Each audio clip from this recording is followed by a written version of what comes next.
Pemirsa, hingga malam ini upaya pengangkatan dan pembersihan puing-puing pesawat Hercules yang jatuh di Jalan Jamin Ginting, Medan terus dilakukan oleh tim gabungan. Sementara itu jenazah salah satu korban Hercules yakni Letda Kal Agus Sriyadi saat ini telah disemayamkan di rumah duka di kawasan Halim, Jakarta Timur.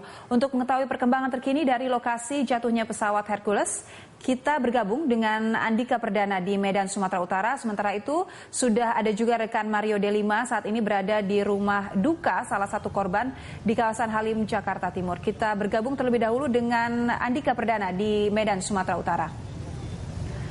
Ya Andika, sejauh ini bagaimana perkembangan dari upaya pengangkatan puing-puing pesawat Hercules dan rencananya sampai kapan proses pengangkatan dan pembersihan ini akan dilakukan?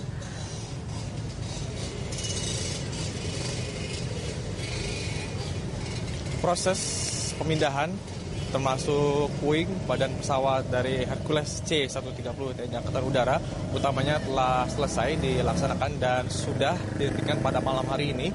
Utamanya badan pesawat dan bagian ekor pesawat yang kemarin ada di lokasi jatuhnya pesawat ini sudah tidak ada lagi di sini, dan dari pantauan yang kami lakukan dari jam 4 pagi tadi dan hingga malam hari ini adalah pemandangan dan visual yang berbeda di mana sudah tidak ada lagi ekor pesawat yang sudah dibawa ke Lanut Suwondo yang ada di Sumatera Utara.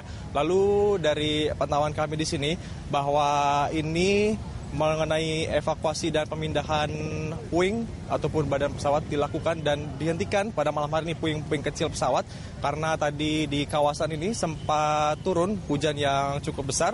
Lalu utamanya selain menyisir untuk mencari puing-puing ataupun bagian dari badan pesawat, di sini petugas gabungan TNI AU, TNI Angkatan Darat dan kepolisian dari Polda Sumatera Utara juga masih mencari amunisi. Sekitar 40% dari total amunisi yang dibawa oleh Hercules C-130 TNI Angkatan Udara dan telah ditemukan dari catatan yang kami rangkum ada 11 senjata laras panjang SS1 kaliber 5,56 yang ditemukan dan 4 pistol yang ini juga telah diamankan. Namun di sini kami masih melihat ada begitu banyak warga yang ada di kawasan ini sehingga di sini masih padat macet di mana jalan Jamin Ginting ini sempat ditutup selama proses evakuasi dan beberapa hal yang terkait dengan pemindahan badan pesawat. Namun pada jam setengah 8 malam hari ini telah dibuka untuk umum di kedua jalur, di jalur kiri dan kanan.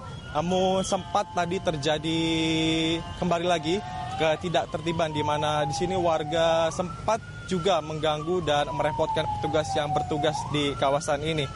Dora. Ini tadi gangguan dari masyarakat di Jalan Jamin Ginting. Apakah ada rencana untuk penutupan kembali kawasan Jamin Ginting ini, Andika?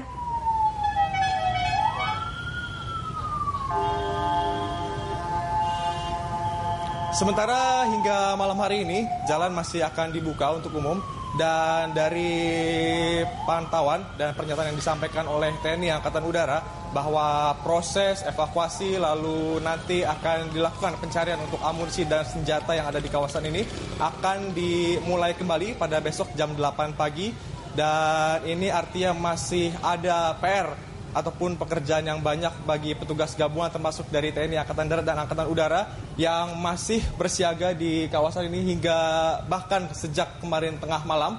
Lalu kami juga berkoordinasi dengan rekan kami yang berada di rumah sakit Ada Malik yang lokasinya kurang lebih 300 meter dari tempat lokasi jatuhnya pesawat ini.